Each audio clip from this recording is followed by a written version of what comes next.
да адам акчаны көргөндө, чоң сумманы көрүп, акча иштеп калам дегенде определенный нерселер иштебей калат мээдечи. Вес эме чуркап баштайт дейсиңби? Ошол жерде көпчүлүк байкабайт да. Ооба, базар жок, сен алып бердиң, сонун үй алды, комиссия таптың, адал болду. Бирок сенин башка риэлтор менен Кыргызстанга, элге, журтка күйгөн риэлтордун айырмасы болуш керек да. Мисалы бизде специалисттерге айтам Россиядачы, сен менен орус риэлтордун айырмасы болуш керек. Ал орус, ал өзүнүн кызыкчылыгын ойлойт. Ал керек болсо өзүнүн мамлекеттин кызыкчылыгын ойлойт.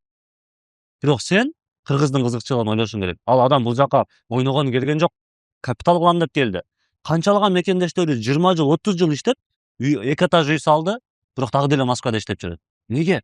Финансылык сабаттуулук жок, туура жакка вложение кылган эмес. Эч ким үйрөткөн эмес ал адамды.